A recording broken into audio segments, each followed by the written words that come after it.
Նրան տապանում հյուրընկալել եմ ժողովրդավարության եւ անվտանգության հայկական կենտրոնի ղեկավար Արնոլդ Բլեյանին, պարոն Բլեյան, շնորհակալ եմ հրավերն ընդունելու համար։ Երկրի ղեկավարը, նրա կինը կրթվել է նորաձև է արշավին զուգահեռ, սկսել են հրապարակայնորեն ոչ միայն վիրավորական բառեր օգտագործել, այլ նաեւ հայհոյել։ Սրանից առաջ հայհոյանքներ մենք լսեցինք խորհրդարանում ու այս ամենը ոմանց զարմացնում է, ոմանց ոչ այդքան, մարդիկ կան, կարծում են, որ միտումնավոր է ամեն ինչ արվում, միտումնավոր քաղաքական խոսքը, քաղաքականությունը իջեցվում է շատ ցածր մակարդակի, ինչ է կարծում, ինչու է այսպես,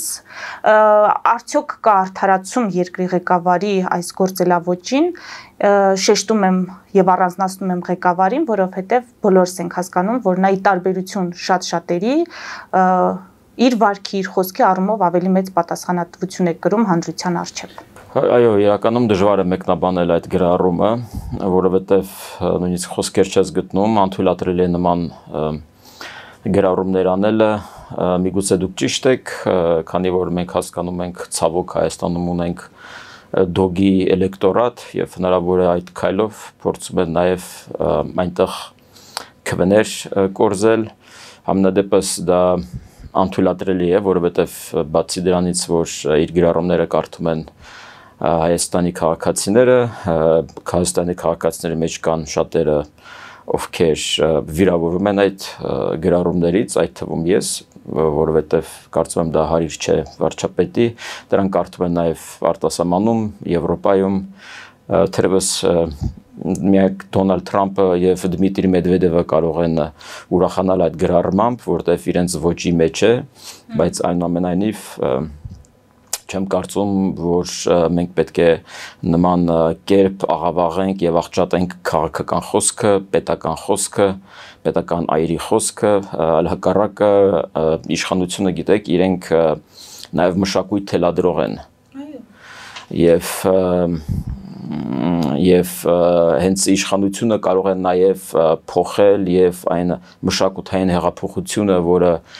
մենք սպասում էինք, որ տեղի կունենա 18 թվականից հետո եւ տեղի չունեցավ, իշխանությունը այստեղ գործ ունի անելու եւ այս խոսույթով նա ոչ թե հեղափոխում է, այլ ավելի աղավաղում այն ինչ մենք ունենք։ Եվ հեղափոխությունը ժամանակին անվանում էր սիրո եւ համերաշխության։ Հարցի առաջանում ուր մնացին այդ սերն ու համերաշխությունը։ Եթե անգամ ընդդիմությունը կամ չգիտեմ, ընդդիմախոսները ձեզ սադրում են։ Մենք պետք է համերաշխություն հայտնենք եւ համերաշխ լինենք, որ թույլ չենք տա, որպեսզի կոռուպցիոներները մասնակցեն քաղաքական process-ներին, այստեղ մենք պետք է համերաշխ լինենք, մենք պետք է համերաշխ լինենք, որ Հայաստանը պետք է լինի ինքնիշխան եւ անկախ, որ չպետք է լինի կամ դառնա նորից ռուսական ֆորպոստը կամ շարունակի լինել ռուսական ֆորպոստը, համերաշխություն պետք է նման սկզբունքների շուրջ լինի, պետք է արժեքների շուրջ լինի, նման խոսույթը նա իրենից արժեք չի ներկայացնում, նման խոսույթը հակառակը աղավաղում եւ աղճատում է այն արժեքները, որոնք Հայաստանի քաղաքացիներն ունեն։ Եվ նույնիսկ եթե այնտեղ կա էլեկտորատ, ապա ես կարծում եմ դա մերժելի է եւ հակառակը պետք է աշխատել այդ էլեկտորատի վրա, որպեսզի իրենք էլ հասկանան, որ 90-ականների ոճը եւ Խորհրդային Միության ժամանակ այդ բարքերից եկած այդ ոճը ինքը մերժելի է եւ տեղ չունի 21-րդ դարում քաղաքակիրթ աշխարհում։ Պարոն Բլեյան, այս կրքերը բորբոքվեցին եկեղեցիների մասին նախորդ օրը վարչապետի հնչեցրած արտահայտությունից հետո, որ եկեղեցիները չուլանացված են։ Այստեղ միտումնավոր վարքագիծ տեսնել եկեղեցիներին թիրախավորելու, հաշվի առնելով նաև եկեղեցականների հետ հարաբերությունները։ Գիտեք, կարծում եմ նորություն չեմ ասի, որ Հայաստանի քաղաքացիների մեծամասնության մոտ հարցեր կան եկեղեցականների վերաբերյալ եւ միանշանակ չէ, որ երբ դու տեսնում ես Տեր Հայր, քեզ թվում է, որ նա անպայման սրբություն եւ սրբոխոսք փոխանցող այր է։ Եվ նաեւ Բագրատ Սրբազանը իր քայլերով, իսկ մինչ այդ նաեւ հենց վեհապարը իր քայլերով, խոսքերով ցուցադրել է, որ իրենք ընդհանրապես կապ չունեն Աստծո խոսքի հետ եւ եկեղեցու հետ եւ այնտեղ են պարզապես փող աշխատելու համար որպես ռոճիկ են դրանց նայում եւ շատ քաղաքացիների մոտ անվստահություն կա իմ կարծիքով ընդհանրապես եկեղեցական ինստիտուտի հանդեպ ես կարծում եմ միգուցե շատ բաներ, որ մենք տեսնում ենք, մենք պետք է նայենք նախընտրական պայքարի տրամաբանության ներքո եւ հնարավոր է որ այդ թիրախավորումը նաեւ այդ ուրեմն կատեգորիայի մեջ է մտնում, որ նաեւ փորձում է սիրաշահել այն էլեկտորատին, որը հասկանում է, որ եկեղեցին այն տեսքով որ մենք ունենք, նա չի սպասարկում թարապես հայի հոգևոր կյանքը եւ այն վերափոխման կարիք ունի, դա միանշանակ է, հիշում եք հենց հեղափոխությունից հետո մենք ունենք շարժում, որը մոռանում եմ այդ լոզունգը ինչպես էր, բայց մի լոզունգ կար, որ ասում էր նոր Հայաստան, նոր վեհապար, ինչ որ տես մի բան էին ասում, նոր կաթողիկոս, մի այդպիսի շարժում եղավ,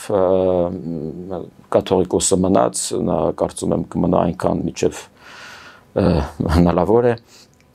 բայց այն, որ մեծ տարբերություն կա օրինակ մեր կաթողիկոսի միջև եւ Վրաստանի, հա, վեհապարի միջև մեր կաթողիկոսը ավելի նման է իր գործընկեր ռուս, ուրեմն ռուսական եկեղեցու վեհապար տիրոջը իրենց նպատակադրումներով, իրենց ցանկություններով, որովհետև թե Ռուսաստանում, թե Հայաստանում այդ կառույցը դարձել է ազգային անվտանգության գործիքակազմ Եվ եթե Ռուսաստանում այն պատկանում է Ռուսաստանին, ապա Հայաստանում այն պատկանում է նույնպես Ռուսաստանին, այլ ոչ թե Հայաստանին։ Իսկ մեր եկեղեցին ինքը սպասարկում է ռուսական շահը եւ կհիշեք, որ պատերազմից հետո եւ վեհապարը կանչվել էր Ռուսաստանի դեսպանատում եւ Վլադիմիր Պուտինի անվամբ շքանշան էր շնորհվել, այնինչ սովորաբար դեսպանն է գնում Էջմիածին եւ նման կարևոր նման կարևոր առողությունների պարգևներ տրամադրում, բայց մեր մոտ հակառակները այստեղ էլ արդեն խոսում այն փաստը, որ մեր վեհապարը ցավոք աշխատում է ռուսական հատուկ ծառայությունների վրա։ Բայց դա նաեւ չի նշանակում, որ պետք է երկրի ղեկավարը այսպիսի բառապաշարով Ես չեմ կարծում, որ նա այդ բառապաշարով կարողանա փոփոխություններ կատարել եկեղեցու վերնախավում։ Ես կարծում դա ներսից է գալու։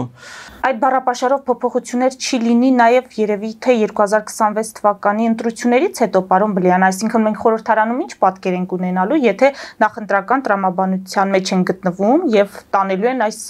բառապաշարի, այս մակարդակով բանավեճերը։ Տարիներ շարունակ 18 թվականից սկսած մենք իշխանությանը հորդորում ենք, որպեսզի իրավաքաղաքական գնահատական տան նախորդ տարիների իշխանության զավթմանը, ուզուրպացիային, որը թույլ կտա այն, որպեսզի այն ուժերը, որոնք մաս են կազմել իշխանությանը, դուրս մնան քաղաքական process-ներից։ Ցավոք իշխանությունը չի գնում այդ քայլի եւ ցավոք իշխանությունը օգտվում է, որ այդ քաղաքական էակները դեռ Եվ երբեմն ժամանակ առ ժամանակ իրենք են կենթանացնում իրենց։ Իրենք են նոր շունչ փոխանցում իրենց, որպեսզի որքան երկար իրենք մնան, իրենց հաշվին իրենք նորից վերարտադրվեն եւ վերընտրվեն։ Այսինքն այստեղ մենք ցավալիորեն պետք է նկատենք, որ իշխանությունը ձեռնտու է, որ քաղաքական process-ներում կան Ռոբերտ Քոչարյաններ, Սերժ Սարգսյաններ, Արթուր Վանեցյաններ, Դաշնակցականներ եւ այլն, որովհետեւ իրենց շատ ավելի հեշտ է իրանց հետ մրցակցել, քաղաքական պայքարի մեջ մտնել, որովհետեւ հասկանում ենք, որ այդ կուսակցությունները, այդ լիդերները մի մեծ բեռնախցիկ ունեն, այնտեղ ինչ ասես ունեն եւ շատ հեշտ է իրենց տարբեր կոմպրոմատներով եւ տարբեր մեղադրանքներով իրենց հաշվին էլեկտորատ ձեռք բերել եւ մենք հասկանում ենք, որ Հայաստանի քաղաքացիների մեծամասնությունը զզված է նախկիներից եւ 21 թվականին իրենք ընտրում են Նիկոլ Փաշինյանին մեծամասամբ հենց այն նպատակով, որպեսզի նախկիներ հետ չգան։ Ես շատ եմ ցավում եւ շատ եմ մեծ մտավախություն ունեմ, որ 26 թվականը կարող է կրկնի 21 թվականի արդյունքները եւ մենք ունենանք նույն աղճատված ազգային ժողովը, ինչ որ փոփոխված դեմքերով, փոփոխված դաշինքների անվանումներով, բայց արժե համակարգը նույնիսկ կարող է ավելի վատ որակով եւ բայց մենք խոսում ենք պետության մասին եւ օրինակ այսպիսի ազգային ժողովով դու չես կարող հայտ ներկայացնել Եվրոպական միության անդամակցությանը եւ հաջորդ ազգային ժողովը եթե նմանատիպ որակավորում ունեցավ, ապա լավ չի լինելու։ Անցնենք ավելի կարևոր թեմաների, պարոն Բլեյան, երկուշաբթի Գորիսում բացվելու է Ֆրանսիայի հյուպատոսությունը, նման ակնկալիք ունի Ռուսաստանը Կապանում, մենք գիտենք, որ Զախարովան դեռ մեկ ամիս առաջ հայտարարել էր, որ ակնկալում է ռուսական կողմը հայկական կողմից կոնկրետ պատասխան մինչև մայիսի վերջ հյուպատոսություն բացելու հետ կապված, բայց երեք տեսանք Արմեն Գրիգորյանը հայտարարեց, որ ռուսական կողմը հավանաբար նկատի ունի քննարկումները, որովհետև հյուպատոսություն բացելու մասին կոնկրետ հայտարարություն չի եղել։ Հիմա այս ամենը ինչ է հուշում, հատկապես Լավրովի այցից հետո, փաստորեն մենք չենք ունենում կոնկրետ հարցի պատասխան ռուսական հյուպատոսության հետ կապված եւ ֆրանսիական հյուպատոսության կարևորությունը։ Գիտեք, ես ունեմ տեղեկությունը, որ հայկական կողմը ամեն կերպ փորձում է թույլ չտալ, որպեսզի Ռուսաստանի Դաշնությունը բացի հյուպատոսություն Սյունիքում, որովհետև եւ դա նորմալ է, գիտեք, Մարիա Զախարովան շատ է ջղայնացել, շատ է զայրացել, որ արդեն իրանական դեսպանատնից հյուպատոսությունից հետո այժմ ֆրանսիականն է բացվում, իսկ իրենք դեռ քննարկումների մեջ են եւ իրենք չեն ստանում այն կանաչ լույսը, որպեսզի հյուպատոսություն բացեն, բայց իրականում օրինակ Իրանի հյուպատոսությունը եւ Ֆրանսիայի հյուպատոսությունը բարձրացնում են Հայաստանի անվտանգությունը։ Սյունիքի անվտանգությունը, բայց ռուսական ներկայությունն այնտեղ, ռուսական ներկայության ավելացումը դա ոչ միայն նվազում է անվտանգային համակարգը, անվտանգային կայունությունը, այլ հակառակը վտանգավոր ռիսկեր է ստեղծում։ Եվ հետևաբար շատ նորմալ է, որ մենք պետք է հնարավորինս դիմադրենք եւ թույլ չտանք, որպեսզի Սյունիքում բացվի Ռուսաստանի Դաշնության հյուպատոսություն։ Հակառակը, մենք օրինակ պետք է աշխատենք Հնդկաստանի եւ Միացյալ Նահանգների հետ, որպեսզի իրենք ցանկություն ունենան բացել հյուպատոսություն։ Նամանավանդ Հնդկաստանի պարագայում մենք արդեն շատ հնդկաստանի քաղաքացիներ ունենք, ովքեր ոչ միայն Երևանում են ապրում, այլ տարածվել են ամբողջ Հայաստանի Հանրապետությունով մեկ եւ դա ողջունելի է եւ շատ կարեւոր կլինի նամանավանդ հաշվի առնելով Հնդկաստանի լարված հարաբերությունները այս պահին Թուրքիայի եւ Ադրբեջանի հետ շատ կարեւոր է որպեսզի Հնդկաստանը նաեւ ներկայացված լինի Սյունիքում։ Դա եւս լրացուցիչ անվտանգային բաղադրիչ կհաղորդի Սյունիքին, իսկ հաշվի առնելով նաեւ Ռուսաստանի Դաշնության Պաշտպանության նախարարի օրերս ասած այն հայտարարությունը, որ Սյունիքի շուրջ պահպանվում է լարվածությունը եւ դրանից հետո արդեն ադրբեջանական կողմերի 2 օր իրար հետևից կրակումները, դա նշանակում է, որ իրենք փաստորեն դեռ պահպանում են այն լծակը, որ Ադրբեջանին փորձեն մեր վրա օգտագործեն, մեր դեմ օգտագործեն, չգիտեմ Ադրբեջանը միջև ուր է պատրաստ գնալ, արդյոք նա հասկանում է, թե որքան ռիսկային է գնալ այդ արկածախնդրությանը եւ դառնալ ռուսական պրոքսի այս տարածաշրջանում, հաշվի առնելով թե Եվրոպական միության, թե միջինասիական պետությունների, թե Միացյալ Նահանգների բոլորովին վերջերս արված այն հայտարարությունը, թե Դոնալդ Թրամփի նամակը Իլհամ Ալիևին, որ իրենք շատ են կարևորում խաղաղությունը, որովհետեւ բոլորը սպասում են խաղաղության Հայաստանի եւ Ադրբեջանի միջև, որպեսզի այստեղ մեծ տնտեսական պրոյեկտներ իրագործեն։ Պետքարտուղարի տեղականներ Երևանից Բաքու է մեկնել։ Հենց այս քննարկումների շուրջ եւ ես շատ ուրախ եմ, որ նա գնաց այնտեղ եւ ես հուսով եմ, որ իրենք վերջապես կբերեն Իլհամ Ալիևին կառուցողական դաշտ, այդ կրակոցները եթե ինչ-որ ռևերանս են ռուսական կողմին, որպեսզի այդ տեսեք մենք ձեր հետ ենք։ Իրականում գիտեք ռուսական կողմում նույնպես շատ անհանգստացած են ադրբեջանական գործողություններով, բոլորին վերջերս Դուգինը, գիտեք, Դուգինը այդ ռուսական քաղաքականության այսօրվա գաղափարախոսության կնքահայրն է, դուգինիզմ կա արդեն հռչակված եւ նա բողոքել էր Իլհամ Ալիևից, այնինչ մի քանի տարի առաջ 21 թվականին նա շնորհավորում էր եւ նա ուրեմն հիշեցնում էր Իլհամ Ալիևին, որ իրենք պայմանավորվածություն ունեն, որ մենք քեզ կօգնենք, դու կբերես Ղարաբաղը, իսկ դու պետք է անդամակցես ԵԱՏՄ-ին եւ ՀԱՊԿ-ին։ Բողոքը ինչով է պայմանավորված։ Բողոքը պայմանավորված էր, որ ՌԻԱ Նովոստին փակվել է, Սպուտնիկը փակվել է, որոշ Մոսկվա չգնաց, Դուգինի հենց խոսքերի մեջ բողոքը նաեւ ներկայացված էր այն մի քանի քաղաքացիների Ռուսաստանի Դաշնության քաղաքացիների, ովքեր ձերբակալվել էին Ադրբեջանում եւ իրենց արդեն մեղադրանքներ են ներկայացվել լրտեսության մեջ հօգուտ Ռուսաստանի եւ հետեւաբար նրանք բողոքում են այդ քայլերից։ Ես միայն կարող եմ ասել, որ մեզ էլ են պետք նման որոշումներ, մենք 30 տարվա մեջ ունենք մեկ ռուս լրտես բռնած։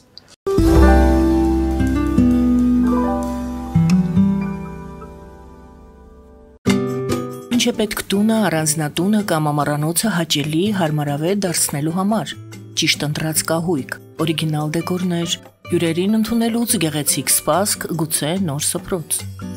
60-ից ավելի ճանաչված եվրոպական բրենդների ինքնատիպ, չկրկնվող եւ մատչելի ընտրանին Fortuna Home and Country House խանութ սրահում։ Նորավոճ սպասք եւ կահույք հորեկա բնագավառի համար, տեքստիլ, տնտեսական ապրանքներ, ամեն ինչ գեղեցիկ կյանքի համար։ Ընտրեք այն, ինչ վաղուց փնտրում էիք Fortuna Home and Country House-ում, ձեզ համար եւ որպես նվեր ձեր մտերիմների համար։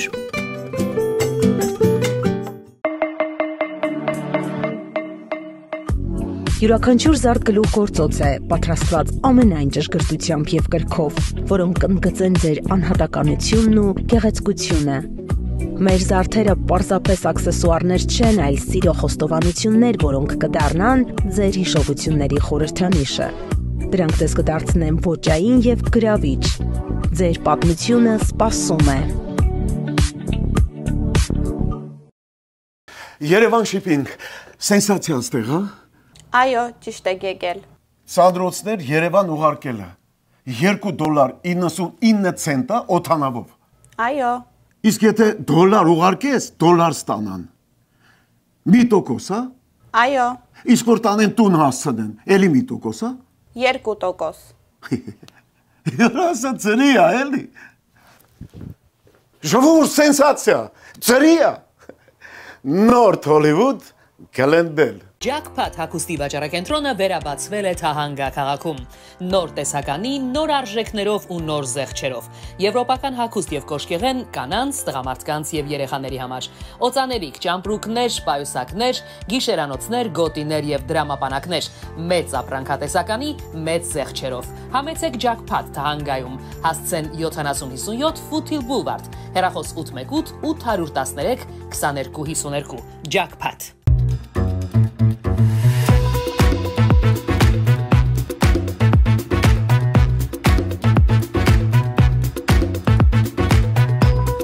Արարատ ռեստորան, ընտանեկան եւ ընկերական ժամանցի լավագույն հասցե, սիրված արտիստներ, հյուրընկալ մթնոլորտ, հարուստ ճաշացան, անմահական խորտիկներ, Արարատ ռեստորան, հասցեն անփոփոխ, սիրով սպասում ենք ձեզ։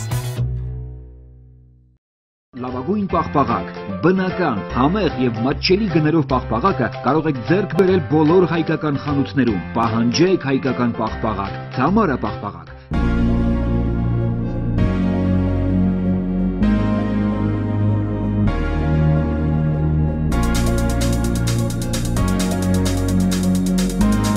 Տպագրեք ձեր գիրքը Նոյան տապան տպագրատանը, ինչպես նաև թերթեր, ամսագրեր, բուկլետներ եւ այլն, հասցեն քաղաք Երևան, Իսահակյան 28 առաջին հարկ։ Հեռախոս Հայաստանից +374 55 50 90 52, ԱՄՆ-ից 818 967 567։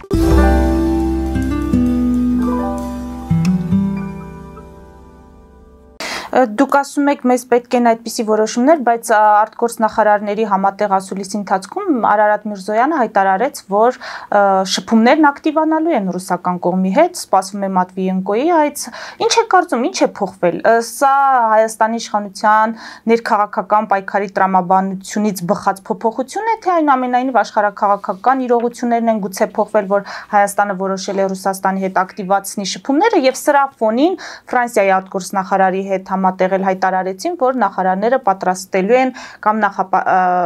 ռազմավարական գործընկերություն նախապատրաստելու մտադրություններ ունեն եւ այս գործընթացը մինչեւ որ կարող է հասնել Լավրովի հայտարարությունների ֆոնին։ Նաեւ Միրզոյանը հայտարարեց, որ իրենք չեն պատրաստվում վերափոխել հայ-ռուսական դաշնակցային հարաբերությունները կամ վերափոխման ենթարկել։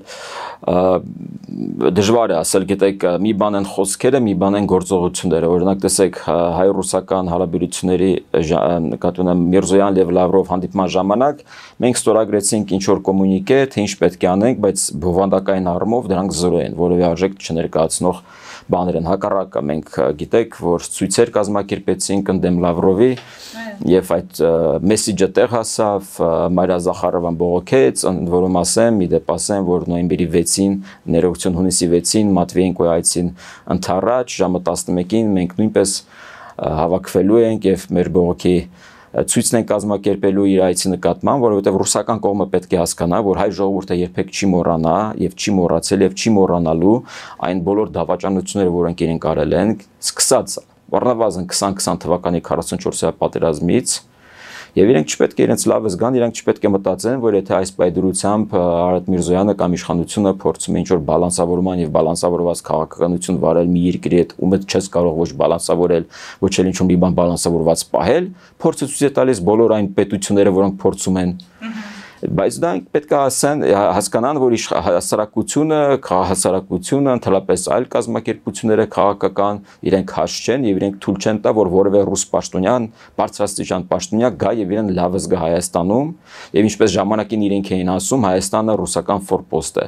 Ռուսական պետդումայի ղեկավարն էր Սերժ Սարգսյանի տարիների օրին եկել էր նման արտահայտություն արել։ Իրենք պետք է իմանան, որ ոչ։ Դա այլևս երբեք հնարավոր չէ։ Հայաստանը հայերը չեն ներելու ռուսներին իրենց դավաճանության համար։ Ոչ 2020 թվականի Արցախյան կորստի համար,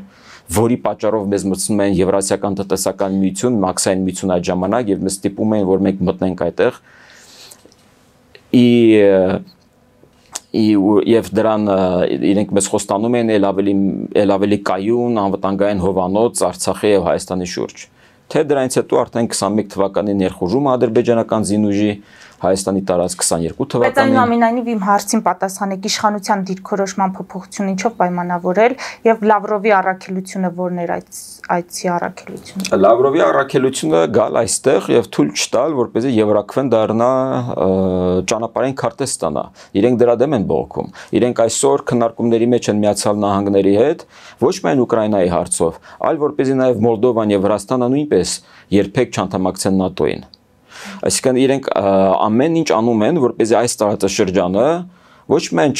չվերակերպվի եւ դառնա հարավային Եվրոպա, այլ ընդհանրապես հարավային Կովկասից նորից իջեցվի Անդրկովկաս, ընդ որում իրենց վերջին բառապաշտորում իրենք հենց այդ տերմինն օգտագործում, այդ վիրավորական տերմին Անդրկովկաս իրենք օգտագործում էին եւ հրավիրում էին Ֆիդանին Ռուսաստան, որպեսզի քննարկեն Անդրկովկասյան հարցերը։ Գիտեք, ռուսական կողմը շատ ուշադիր է իր բառամթերքում եւ իրենք հատուկ չէ, պատահաբար չէ, որ օգտագործել են այդ տերմինը։ Եվ Հայաստանը ես ուղղակի չեմ պատկերացնում, թե երբ կան քաղաքական գործիչներ եւ որոշ լրատվականներ, ովքեր պնդում են, թե պետք է գնալ եւ բանակցել, փորձել հասկանալ Ռուսաստանը չի հասկանում քեզ, Ռուսաստանը քեզ չի ճանաչում։ Բոլորին վերջերս նախագահ Պուտինի օգնականը թե խորհրդականն ասել էր, որ ընդհանրապես նախկին խորհրդային միության պետությունների դուրս գալը խորհրդային միությունից իրավաչափորեն տեղի չունեցել եւ այն դե յուրե դեռ գործում է։ Այսինքն այն ինչ տեղի ունենում Ուկրաինայում, դա ոչ թե միջազգային հարց է, այլ Ռուսաստանի ներքին հարց է։ Դե եթե դա վերաբերում է Ուկրաինային պարզ չի, որ վերաբերում է մնացած բոլոր պետություններին։ Այսինքն Ռուսաստանը մեզ չի ճանաչում որպես ինքնիշխան երկիր։ Ինքը չի ճանաչում մեր պետություն ունենալու իրավունքը, առավել եւս մեր։ Գիտեք, եթե կան ինչ որ Ադրբեջանի եւ Ղազախստանի պահով ինչ որ, չգիտեմ, ըմբռնում մոտեցումներ, որ հաշվի առնելով իրենց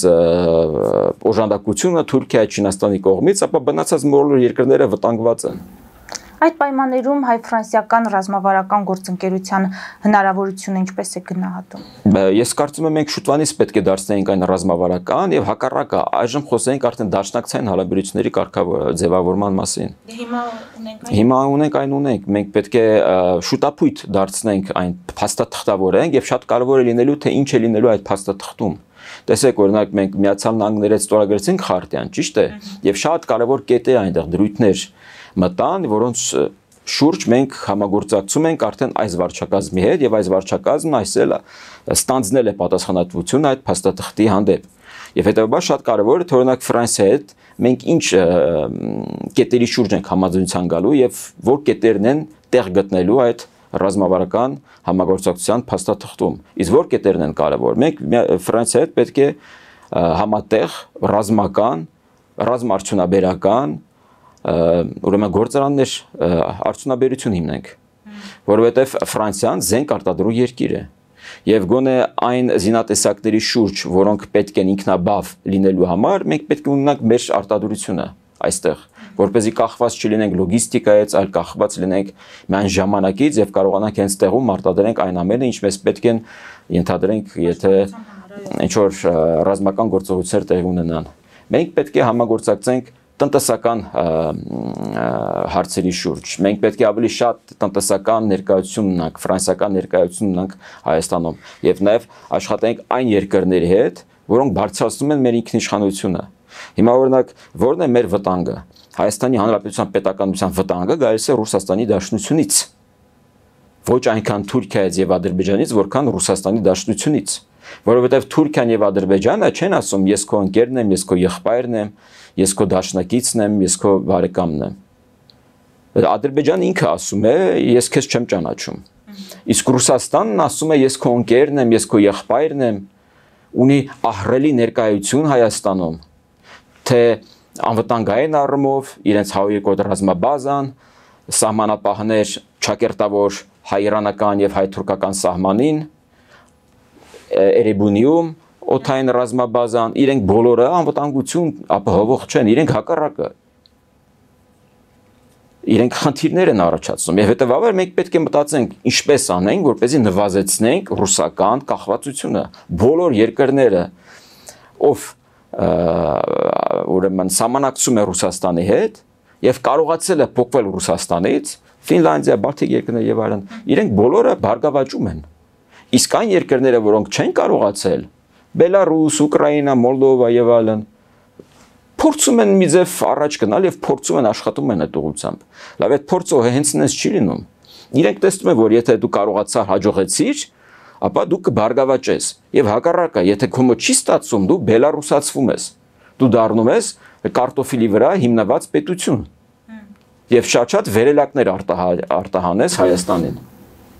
Ամփոփենք պարոն Բլեյան մեր հարցազրույցը Էրդողանի հայտարարություններով, գիտեք, որ գտնվում էր օկուպացված Արցախում այդ օդանավակայանի բացման էր մասնակցում եւ հայտարարում է, որ ակնկալում են Իրանի աջակցությունը այսպես կոչված Զանգեզուրի միջանցքի բացման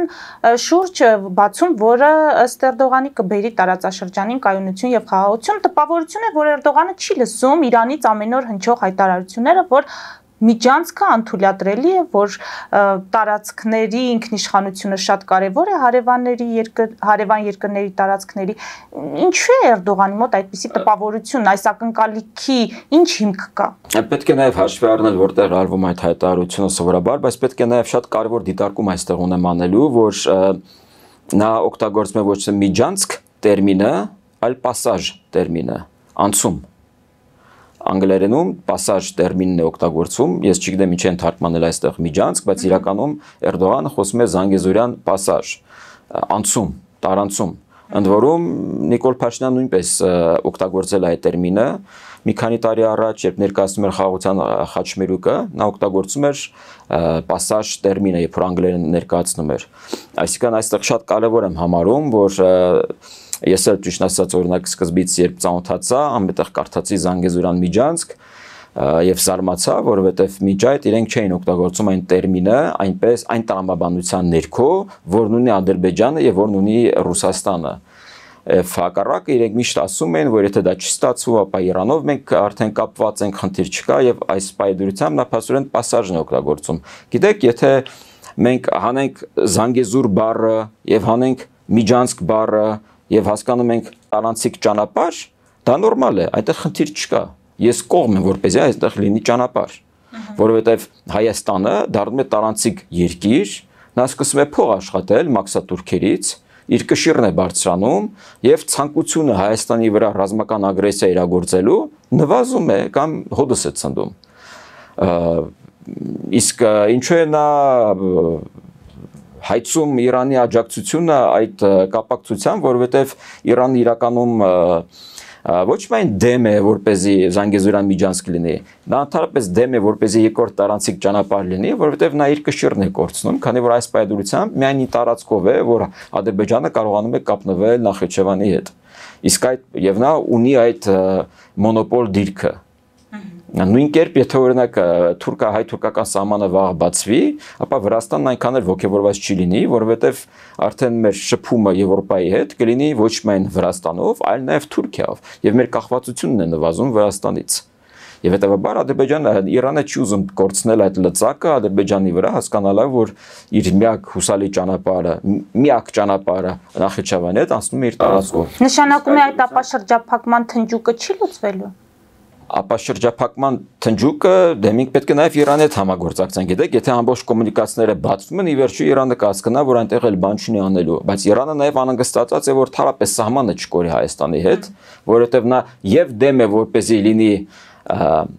Ադրբեջանի տրամաբանության ներքո Զանգեզուրյան միջանցք, եւ դեմ է, որ թարապես ճանապարհ լինի այնտեղ, թեկուզ տարանցիկ, թեկուզ Հայաստանի վերահսկողության ներքո։ Իհարկե, բայց իրան ավելի ցանկալի կլինի, որ եթե երկու նժարներին դնեն, ապա ճանապարհ լինի, բայց չլինի միջանցք, որովհետև իր համար շատ կարևոր է, նա հասկանում է, որ վաղը չէ մյուս օրը Հայաստանի հետ սահմանը դա Եվրոպական միության հետ սահման է, որովհետև երբ Հայաստանը ի վերջո կդառնա Եվրոպական միության անդամ կամ նույնիսկ երբ չդառնա, երբ արդեն մենք մտնենք նույն տնտեսական գոտի, ինչպես օրինակ Վրաստանն է, դա նշանակում է դու սահմանակցում ես արդեն Եվրոպական միության տնտեսական գոտու մեջ մտնող երկրի հետ իրենից բխող բոլոր առավելություններով, եւ մենք գիտենք, որ Իրանն ու Միացյալ Նահանգները շատ մոտ են միջուկային համաձայնագրի ստորագրմանը, որը ամբողջությամբ կվերափոխի իդեպ այս տարածաշրջանը եւ շատ լուրջ կամրապնդի մեր թերապես տեսակարար կշիռը, մեր համագործակցությունը, մեր տնտեսական կախվածությունը կնվազեցնի Ռուսաստանից։ Այդ առումով ես պետք է ասեմ, որ դա ամենակարևոր բանն է, որ կարող է տեղ ունենալ մեզ հետ։ Շնորհակալ եմ։ Մեզ դիտողներին հիշեցնեմ, որ զրուցում էի ժողովրդավարության եւ անվտանգության հայկական կենտրոնի ղեկավար Արնոլդ Բլեյանի հետ։ Մեր ուղիղ եթերները կարող եք դիտել Patreon-ում, նաեւ այդ հարթակում աջակցել մեզ էկրանին երևացող QR կոդով։